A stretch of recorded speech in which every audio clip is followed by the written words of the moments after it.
welcome back to Plana Good Life. We have an amazing guest today. It is Chrissy Lawler. Some of you may know her as the Peaceful Sleeper on Instagram. She is a licensed marriage and family therapist and a certified pediatric sleep consultant. And she wrote a book, The Peaceful Sleeper, An Intuitive Approach to Baby Sleep.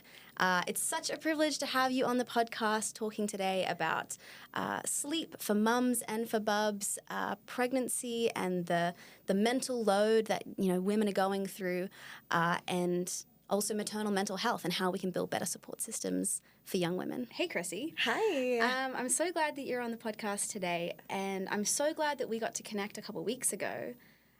Because you have a really cool background that I think links so well with Plana's mission. So, maybe in just like a minute or so, give me a little overview of you and your passions and maybe how you got into this field. Yeah, so I'm a licensed marriage and family therapist. I've been practicing now 17 years, which doesn't feel possible because I think I'm still 17. I've been practicing for a really long time, even before I had babies of my own. And then I've always been, I told you this the other day, like I've always been very confident and self-assured. And, I was the straight A student that did a lot of research and kind of the syllabus girl. I would describe myself like, tell me exactly what to do to get an A and I will do that thing. And then I had babies and all of the things that were natural to me, I didn't know what I was doing, and I did not like not knowing what I was doing, and it felt like the world of parenting advice was partly helpful and partly super shaming, and I realized on a deep level there's something that's really sad about that when we seem like we're helping new moms, but we're also making her feel very overwhelmed and inadequate and feel like everything rides on whether or not you're a good enough mom. But then without like super great tools to know what being a good enough mom actually looks like. And so then I just sleep was a big part of it, realizing that truly the key to thriving mentally is getting good sleep, but then also from a much deeper maternal mental health space, kind of empowering women in motherhood to know that you are good enough. And without shame and judgment, we can give you a couple really helpful tools to just feel like you're thriving in that role. I love that because I feel very similar in that, give me a rubric, give me the criteria, give me what I need to know. And the thing that's scary about motherhood, I'm imagining, and I'm going to be calling you when I've got a little one on the way. But the lack of like infrastructure, like benchmarkers to even know, like if you're used to living in that way, like how do you know? It's such a different experience, right? When everything rides on it, nothing has ever felt so important. And so there's this ambiguous rubric, but everybody also telling you like being a good mom is the most important thing that you'll ever do. So make sure you don't mess it up. A lot of pressure. A lot of pressure. Which I love that like we started a conversation about sleep, which I love. You say this one phrase in some of your content that it is the most efficiently modifiable marker of physical and mental health, which I think for pregnancy and just for everything, so true. Every time I'm getting good sleep, I just feel so much better. Yes. And then every time that I sacrifice on my sleep, like everything falls out the window.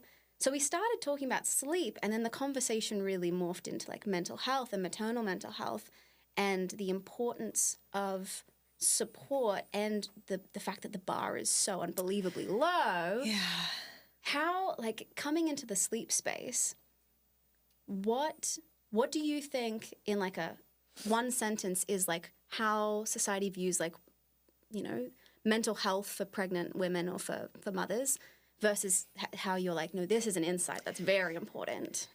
Yeah, I think, unfortunately, for all the pressure that we put on moms, we don't give them very much support.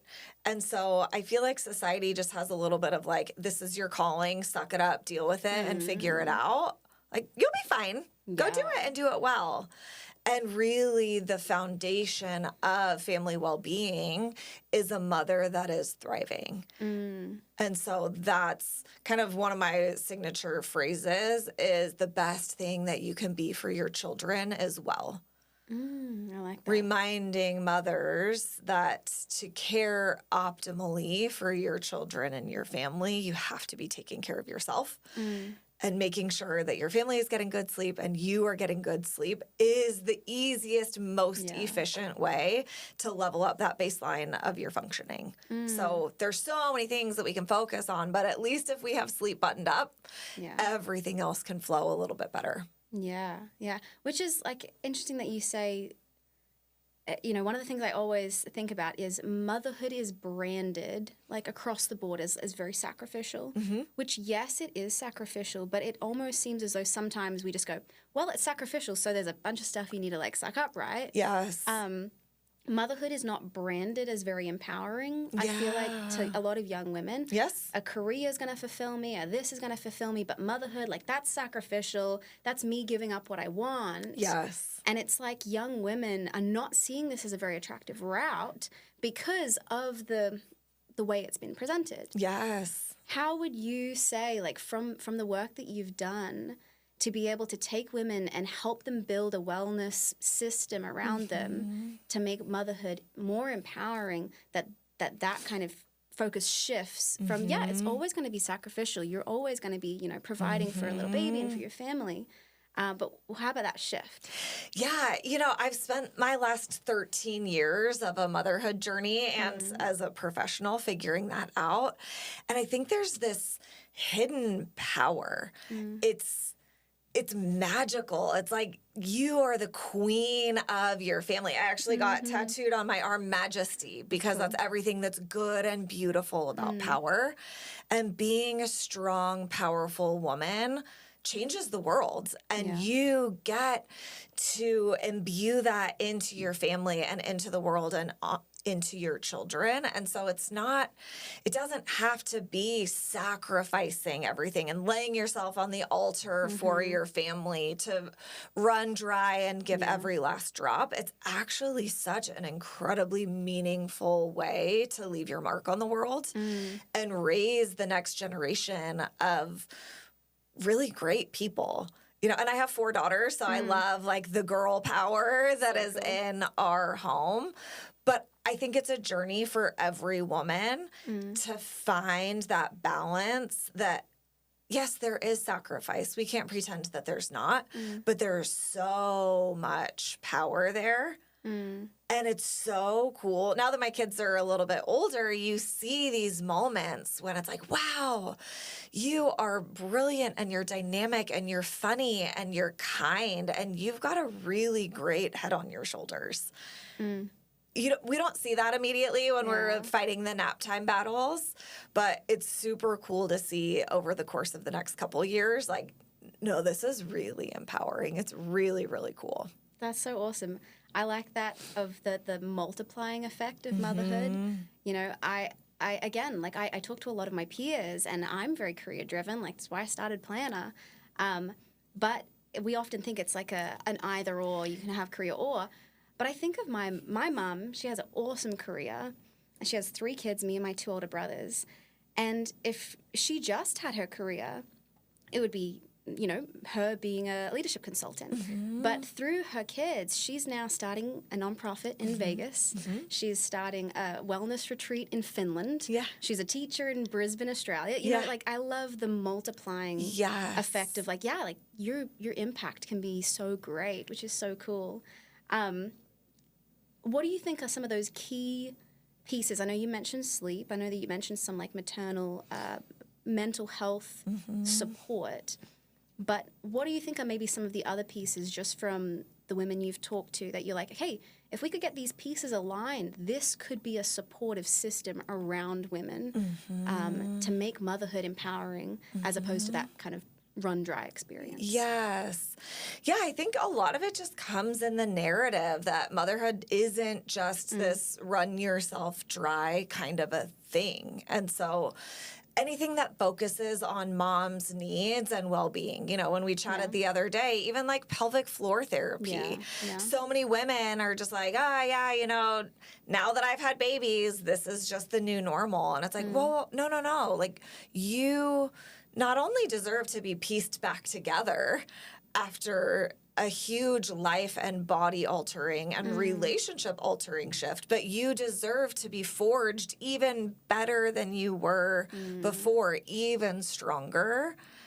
And so as far as the support community, I think, we always say it takes a village, but what does that actually look like? Yeah. Yes, 100%, I think sleep, 100% mental health support. I think encouraging women to have that self-awareness and to seek support, not just if you feel like you're slipping, but just how do you optimize? And then any of the physical health supports. I love the Mommy and Me exercise classes and the Mommy and Me social kinds of groups. I always tell my therapy clients, our recipe for wellness at a baseline is getting good sleep, getting good nutrition, daily movement, sunshine, hydration. It's all of the basics. Yeah. And, coming from my own experience, there's a lot of days that I'm doing the mom thing and it hits 10:30 and I realize I haven't eaten breakfast yet and I haven't had a glass of water yet. We've got to stop doing that. Yeah, wow. I love that concept of it takes a village, because obviously it's something we've all heard, but talking to girl after girl after girl, particularly in our space, which is unplanned pregnancy, it's if you are lucky enough, which I am, I can't wait to have a little baby and see how my family wraps around that. But my heart does break for the girls who do not have a village around them and, do not know about these things that they need to do. And so their pregnancy journey is going to be affected by that. 100%. Their story is going to be affected by that. And so I like the idea that we build a digital village around them for women who don't have a physical village. Yes. And you bring in physical components and you bring in social components. But, so many young women wouldn't even know that they need to come to you to hear about sleep. So many young women wouldn't even know that they need a pelvic floor specialist. Yes. So many women wouldn't even know to take prenatal vitamins. All of these things. And so if you're just kind of left to your own devices, no wonder maternal outcomes are bad in these situations. All right, so let's talk a little bit about postpartum depression or just mental health issues around pregnancy. What are some of the things you've seen? I know that one of the stats I saw from the annual review of clinical psychology says 1 in 7 mums. I think it's much higher than that. Yeah, it's probably an underreporting, right? Yes, 100%. So, I think a lot of estimates, it's 1 in 5 or 1 in 7, depending on who did the study. I think most moms and mental health professionals would say more like 1 in 3. Wow. We know that 50% of women never get the support they need for postpartum mental health challenges, which is crazy. That's wild. We're putting all this pressure on women to do this important thing without adequate support. And then as soon as we have unfavorable outcomes for children, who gets blamed? Yeah. The mom. Yeah. Right? And so especially when you add in that layer of unplanned pregnancy, sometimes there can be even more stigma of that this was your fault and now the curse of motherhood is your punishment and you've got to rise from the ashes. And it's wait, excuse me? Yeah. Is that how we want to be empowering the leaders of our next generation? Absolutely not. Motherhood is such a beautiful, sacred, tender moment, and it's a massive shift. So if you're a birthing mother, you have a massive hormone shift, the likes of which you will never see before or since. We think puberty is rough. I have a 13-year-old. We think that's rough. It's got nothing compared to childbirth. Same with menopause. I work with a lot of women going through menopause or perimenopause, and they're like, oh, okay, yep, I thought, now I recognize this. This was like pregnancy and postpartum. Yeah.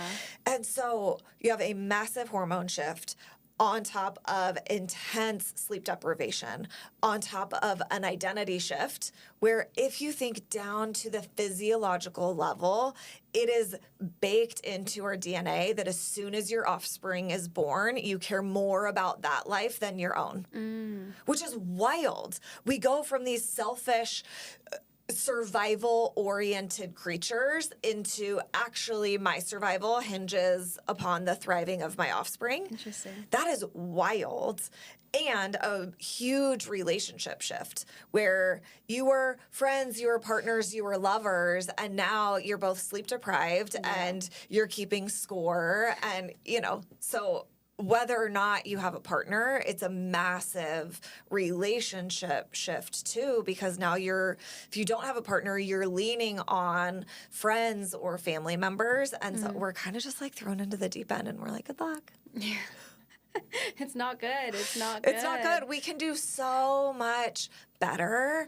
And it's not, and I hate to say this because it should be good enough if it was just for the well-being of the moms. Yeah. But I always want to remind people, like, it's not just to do a favor to these women. This is how we heal our world. This is how we make the world a better place, is by healing the people that are raising our next generation. Like, women are the most powerful agents of change. Yeah, and it's amazing to, like, I got the opportunity to go to the Women's Health Innovation Summit in Boston last year. That was such a cool experience to see, the CEO of Aura and Mira and, like, all these people that are doing, like, amazing tech in women's health. And, helping diagnose, things earlier, and just being like, wow, again, it's this gap has been missed, this, like, oh, well, they can multitask. So the mental load of pregnancy is totally fine for them to bear a little longer, but we definitely need 2-hour groceries delivered to the door. That kind of thing. We see technological advancements in so many areas, but, like, the investment in women's health is through the roof now because everyone's realizing, oh, like, we missed out. Like, oh, there's this big thing here. And I also think because women are at the forefront now. Yeah, right? That's like, true. Everyone on that stage was a powerful woman. We have so many more female doctors and researchers, and so it's about time. It's about time. No, it's absolutely true. And so looking into, everyone's realizing, whoa, this is not just the normal thing that happens in pregnancy. Yeah. You don't just feel really rough for a long time. Like, wait a minute, this is actually, real. And so looking at how sleep, is a factor of overall maternal mental health, what have been some of the links or maybe even some of the, jumps in like benefits that you've seen with some of the people you've worked with? Yeah, that's honestly why I've kept doing it all this time, because I still have a thriving private practice. There's 10 of us now, and I can't let the sleep consulting part go, even though my own kids aren't in that stage anymore. And I always joke that it's like therapy on overdrive, where I take this family that's been sleep deprived and partners that have some slow, light resentment kind of bubbling because everybody's at each other's throats a little bit, right? Anybody that's partnered can probably attribute more than one squabble or misunderstanding to, like, I was actually just tired, right? Yeah. So compound that for months and months and months. And I've had so many women with every resource under the sun come to me with tears in their eyes saying, like, especially the IVF moms that have always been career driven, and they're like, I have wanted this for a decade. I have encountered so much loss. We have invested so much in this, and now I have my beautiful, sweet, perfect baby, and I'm not happy. Yeah. And they can't really admit that to anybody. And then we give them a night or two of sleep, and everything changes. I always think about, like I said, I have 4 daughters, so I love that opening scene in Cinderella where she, like, wakes up and she's, like, singing with the birds and, like, throws the window open.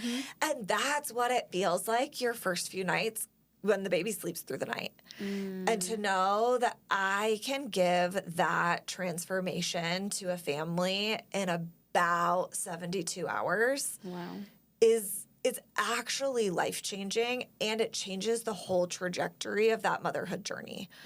Where I saw this beautiful video a couple weeks ago, and it stayed with me. It was just, I can't even remember what the point of the video was, but it was a baby sitting in the high chair just, like, eating its Cheerios, and mom comes up behind him, like, dancing and singing and just, like, having such a fun time. And it took about 10 seconds for the baby to, like, start bobbing along and smiling. And then they're like a little sponge, right? Yes, they're a little sponge. And then baby's laughing and he's dancing. And it's like, that is what a mom's mood, how that sets the tone. And don't get me wrong, I've been both versions of the mom where, you know, I really prioritize my sleep. My kids are really good sleepers. I think that morning time is so beautiful and sacred. So I am that mom. I get up before my kids. But when they come downstairs, I stop everything and just like, oh, I'm so happy to see you. And I genuinely miss them, right? But on the nights where they're sick or I've been up all night, it's like, hey, what do you want for breakfast? Right? Or when you have a toddler that's fighting you that they wanted the orange bowl, not the yellow one, and you're like, what? What else do you need? You parent very, very differently when you've had good sleep or when you haven't. And 80% of people with a mental health diagnosis have underlying sleep challenges. The correlation of sleep and mental health is astronomically high. It's hard to weed out, you know, what's the chicken and the egg, but we know that mental health and sleep deeply, deeply connected. Yeah. I remember when I read, I think it was like 2 years ago, I read Matthew Walker's Why We Sleep. Oh my gosh, I love that book. And I was just like within the first like few sentences, you just feel so unbelievably called out and like, oh man, like I need to sleep way more than I'm sleeping right now. And I remember someone on Instagram, some reel or something I watched was like, the best performance-enhancing drug you can take in your 20s is really good sleep. Like 8 hours of sleep a night. Yeah. And like that will be the best thing for you. Yep.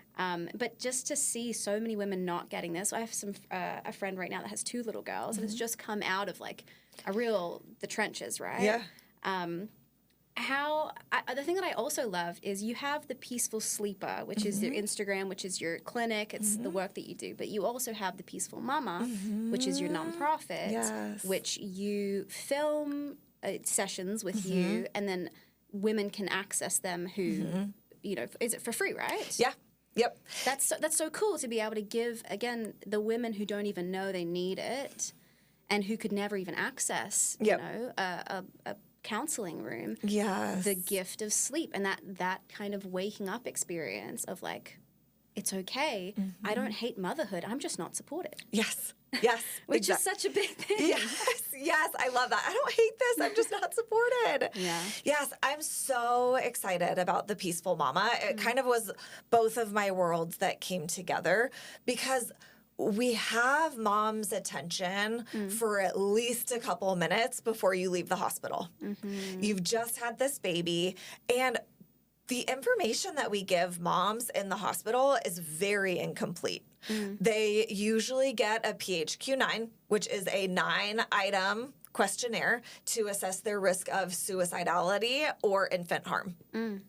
If you're high on that, then they'll, you know, maybe if you're lucky, they'll connect you with a social worker in the hospital that really is just assessing, do we need to take this child away from you? There's no actual mental health support. So we're and then we give a sheet about safe sleep recommendations that feel, when you're the mom receiving it, like this whole list of rules and shame and judgment. Even as a 4th-time mom, I dozed off while I was nursing my baby, and the nurse yelled at me, and she was like, you can't ever sleep with the baby in your arms. And I was like, I know. I didn't mean to. You're like, I'm sleep deprived. I'm doing my best. And so, you know, but I've had some wonderful, wonderful nurses, but we just don't have kind of a streamlined system. And so that's what I'm most excited about with the Peaceful Mama is that we have these 2 courses that are available to them from the moment that they leave the hospital. And one thing that we found through the Peaceful Sleeper, we've sold 129,000 of our courses. Cool. And we find that women access our materials between midnight and 6 a.m. Wow. Which I think is really, really cool that when you are awake with an infant feeding in the middle of the night, if I can catch a mom in the quiet of the night when she's feeding her baby and just give her one lesson on maternal mental health with a couple really easy, actionable strategies and a couple tips to get better sleep and to just know how to care for her infant, then I can just be that warm hug. You know? And it's the perfect time because that's like prime overthinking time. Exactly. Right? And prime like... Exactly. This is not going well time. Yes. And I always think about the fact that I had a master's degree. I was a straight A student, so I had a good master. Like, I had a fantastic education behind me before I had children. Yeah. I was already a therapist, and I missed all of my own signs of postpartum depression and anxiety because it didn't look like what I was told to look for.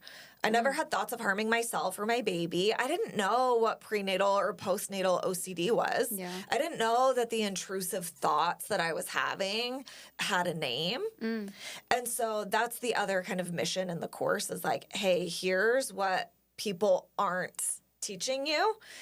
Here's what to look for and here's what to do about it. Because even as kind of the go-to postpartum mental health person in Las Vegas, I don't usually see people before 4 to 6 months postpartum. Because you can barely even get your head above water. Like, who are you? You have to do the research, find a therapist, see if they take your insurance, figure out childcare, figure out how to get... You can't do all that when you're drowning. Yeah. Yeah, and I like, again, it's that a lot of care is reactive because we only, if like at best it's reactive because sometimes it's not even sought out. Like you said, if you couldn't see the signs, then what about some 19-year-old who has an unplanned pregnancy? How's she going to see the signs? Exactly. Right? So it's at best reactive when to create this wellness support system that would make motherhood empowering rather than a drying out experience. Yes. It needs to be proactive, right? 100%. Which is something that I'm loving. Like, we have a licensed counselor on our team, and as soon as the woman comes into the app, she meets with a licensed counselor. And for a lot of these women, it's options counseling. It's like, I don't even know what the next step is here, and we talk her through. But then as she gets closer, we're checking in with a licensed counselor throughout the pregnancy, before the birth, after the birth, into her postpartum experience, because what we're trying to build into the system is proactive, on a timeline care that's kind of mandated across. And then sure, there's certain things, if someone needs housing support or if someone needs, substance abuse support, we add that onto this like foundational skeleton layer of this is the recipe for this, young woman feeling supported through this experience. And I love that you have like that missional component to what you're doing to make sure that young women who never could access this can be able to have the gift of sleep and the gift of like a deep breath. Yes. So looking at like sleep, looking at, maternal mental health, looking at just like the overarching, like the cognitive labor of pregnancy, maybe just, I'd love to tap into a little bit of maybe what you see, what you experienced in the whole, all right, I'm here, I'm pregnant, there's this journey ahead of me, and there's all of these like little inputs, appointments, medications, this, that. You might know 30% of it. Maybe if you research well, you might know 50% of it, whatever. But it's not just knowing it. It's calling, teeing it up, it's going to the places. The mental and cognitive load of pregnancy. Take me into even maybe some of your best cases, how hard that is. It's so hard because you're also trying to plan for something that you've probably never done before. You already feel overwhelmed. You already feel inadequate. The pressure is mounting. And if you are working or trying to provide for this new financial strain, all of that stuff has to be done during the day when you're supposed to be working. Or like, where is the time in a day to organize and execute all of those different things, and then learning and figuring out what am I going to need, what am I not going to need. So that's what I love about your platform and what you guys are providing is a tool and a resource and a person to walk you through what you don't know that you don't know. Yeah. Because that's the big thing. Like, again, if we were creating Plana for the, average Las Vegas mom, she would need a lot of help. Yes. But creating Plana for the average college student who's like in their dorm just like freaking out. Yes. It's a whole nother level. Yes. And, Plana can be used by a wide variety of people. I'd love it to be able to... my dream is we do have paid subscriptions for women who like have a planned pregnancy and then they know that their subscription's going towards funding a young woman who has an unplanned pregnancy. But it's all these resources. Like I love the idea of a content library that pulls up videos based on the symptoms you've logged the night before. Yes. But that is, so many apps have that. Again, like this is the thing, this is the soapbox that I'll stand on.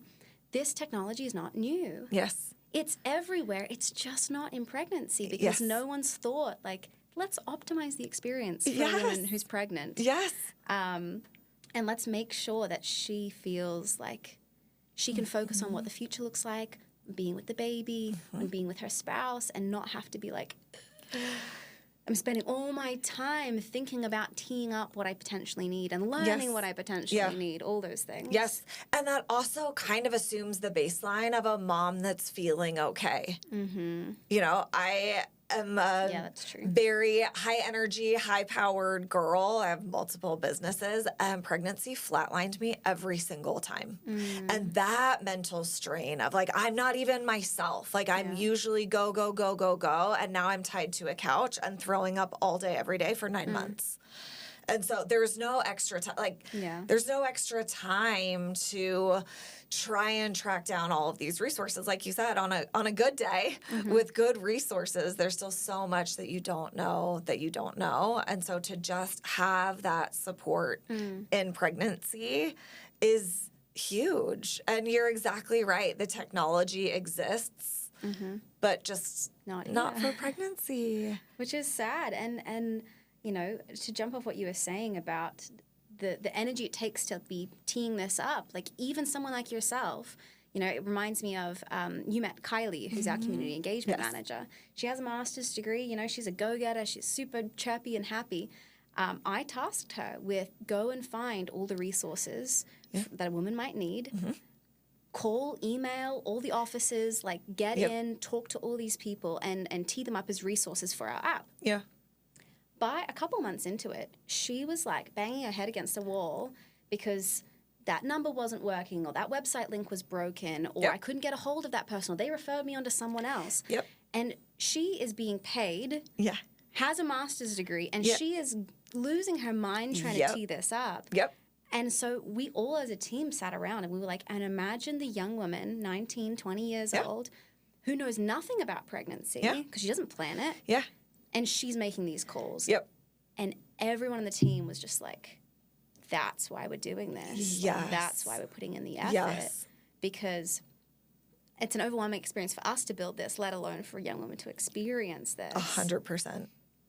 Which is, again, my heart just breaks for that girl who's just staring at, like, the impossible. I'm just like, I have no idea how to navigate this.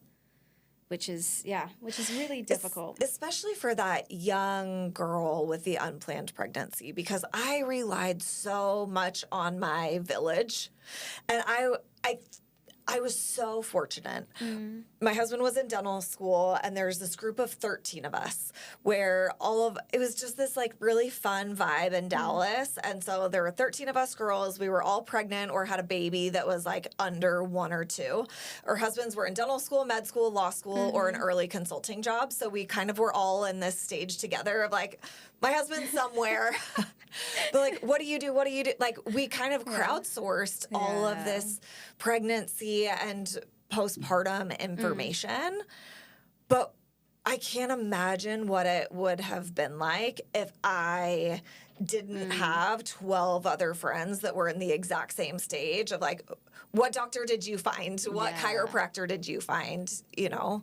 And so I think it's, again, so beautiful what you're building, because the young girl that doesn't have a million friends that have walked that path and that maybe doesn't have the support of her family and community. Yeah, and all of her friends aren't pregnant. Exactly. So she's the odd one out. And you know, where is she going to talk about things? One of the things I really like that we're going to be developing over the next year is the ability to match her to support groups in her city. Oh, I love that. So you can go to the coffee shop with other girls who have had not only pregnancy but unplanned pregnancy, and you can really say like, whoa, I'm feeling horrible today. Well, this experience is normal. We can band together and get through it together. Because that isolation, you know, I just got married this year, and then my best friend, who was my maid of honor, she's getting married in a couple months. And it's such a fun time when you get to do things together, and we joke about how we're going to have kids together. Yeah. But again, like if I was the only one out of all my friends that were having a baby, and everyone's like, I don't know anything about that. Yeah. Like, such a difficult thing to have, again, on top of the logistics, on top of the family drama, on top of the hormonal imbalances. And there's so much stigma. So the woman with the unplanned pregnancy gets less support than the woman with the planned pregnancy. The woman with the planned pregnancy is allowed to complain about the hardship a little bit more, which super sucks. Because it is. Again, it's sad, but you just see this writing all over it, this narrative of like, well, you got yourself into this situation. Yeah, should have been more careful. I will say, people just on the internet are horrific, but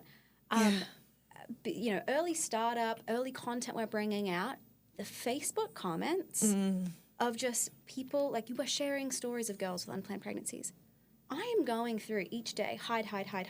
Yes. Yeah. And again, like we like, oh no, that doesn't exist anymore. And it's like everywhere. It's everywhere. And it's terrible. I'm like, I would never want these girls to see some of these comments. Yeah. Of these just, crazy like people who just want to tear people down. Yeah. So sad to see. Yeah. And I think one of the other things is helping these girls have the language to share with their friends and family as well the situation they're in. One of our board members, she had an unplanned pregnancy. She was actually on our podcast as well, and she was placing for adoption. Right, she's in college. She's like, not the right time for me. And she was like, people would say, "Oh my goodness, the baby! Like when's the baby shower?" She's like, "I'm placing for adoption." Yeah, and they were like, oh, that's terrible, or like, you're so selfish, and she had no scripting for how to respond to any of these things. Yes. And so one of the big pieces that I'm really passionate about is how can we build work with girls so that they can walk into a family gathering, into their college, whatever, and just be like, I've got the language I need to share with these people. That's such I think a big part of being prepared and not letting these blows really take down their mental health. Yes, 100%. I think that's so incredibly important. And one thing that I do with clients all the time, not even in this arena, but just, all right, let's walk through that hypothetical scenario. If you know that you are armed with a way to either safeguard yourself, redirect the conversation, have something polite but direct to say back. Like that's what we teach in pre-arming and every single stage. And so I love that you have that kind of embedded in your programming because it is so important and you don't know the awful things that people are going to say or the judgments that'll eke out. Yeah, no, that's really true. I love that. How are we going for time, Gabe? 37. 37. All right. Let's start to bring it all together. All right. Let's just finish. I think we've gone through some great things. Sleep, the mental load of pregnancy, the importance of a village and what that really looks like. The looking at some women are like, I don't like this, but what they don't like is the lack of support. Yes. And when they get that support, then they get to be just with their little baby. Yeah. What are some of the outcomes? I know you talked, I can give a woman a better sleep within 72 hours. Maybe let's go through a little bit of that process of that work that you do and some more of those outcomes that you see, which is kind of, I guess, the why you do what you do, right? Yeah. So, I want every mom to know that, yes, when you have a brand new baby, they are neurologically immature. They very often will not sleep well right out of the gate. And it's something that we can slowly start to shape and mold and just help them understand the structure of what good sleep looks like and feels like. And so, in newborn sleep, that first 4 months, we're fully supporting our babies to sleep well, but we're taking a look at optimizing the timing, optimizing feeding, addressing and treating sources of discomfort, making sure that we've really buttoned up our soothing strategies and we've really gotten to know our baby. And then at 4 months is when we can start focusing on independent sleep initiation and like, all right, I can plop you in the crib, I can walk away, and I'll know that you'll sleep for 12 hours or maybe wake up once or twice for feeding. And then it's really just empowering mom all along the way to know herself, know her infant, and start to make some of those empowered parenting judgment calls. Really, it's sleep is the vehicle, but really what it's about is attunement, learning your baby, learning yourself, understanding needs and meeting those needs as efficiently and skillfully as possible. And so that actually is the piece that I care the most about, because I play the tape forward, and what I care about is, yes, maternal mental health, postpartum, and infants being set up for success. Yes, yes, yes, all of that is so important. But there's the other side of it too, that, you know, when kids are going to school, I want them to feel empowered and confident and brave. And I want moms to be on a trajectory of joy and happiness and fulfillment and well-being. There are a lot of people that just survive the baby stage and maybe survive the elementary stage, and then usually come in to see me when they're like, I thought I got through the hard parts, and me and my partner are miles apart. There's no connection. There's so much resentment. And one of the unfortunate things is we can power through and still like put on a happy face for a sweet little 3-year-old that has meltdowns sometimes. It's really, really hard to fake it when you have a snarky 12-year-old. And that's when sometimes we kind of see the effects of not taking care of things earlier on. I love that you have that long-term, you know, it's not just getting them through the night. It is like setting their relationship up for like long-term success. Yes. And it's a mom's internal working model. What do I believe about myself? What do I believe about my child? And setting up their own internal working model. I had one of my happiest, proudest mom moments last week. We have a family cabin. We drove down to a new spot and we went on this hike through a creek. And so, you know, if you've ever gone hiking through a stream, it's slippery rocks and freezing cold mountain water. And I was in the rear right behind my 5-year-old, and, you know, she was the slowest of the bunch. And she was at first just like humming along, and then I listened closer and I realized that, I kid you not, for 20 minutes straight, she was singing to herself, I have got this and I can do this. I have got this and I can get through this. That's the cutest thing. It was like, I'm going to cry just thinking about it. It was so beautiful. And I probably in some way, shape, or form have told her those words, you know, like I try to have kind of my message to my girls, be like, you got it, you can figure it out, let's see what you can do. Yeah. But like I never taught her that little chant. That's so cool. And as she like tripped and fell in the water and sprang right back up, it was such a beautiful moment of like, and as a mom, and I even hesitate to say this because I don't want it to sound arrogant, but as a mom to know, like, I did that. Like, that confidence that she has, that self-efficacy, believing in herself, I instilled that, and it's working, and she's doing it, and that's my beautiful, vibrant little 5-year-old, and I hope that she can take that energy for her whole entire life, because she knows that she has a mom that deeply believes in her and also deeply believes in herself. And I could not have had that moment in exactly that way if I hadn't also been melding that in myself along the way. And that's, I think, the beauty of empowering women early on is we are empowering our children. And when we have empowered women and empowered children, the world gets better. I love how you put that. You know, we can only give to kids what we have. Yeah.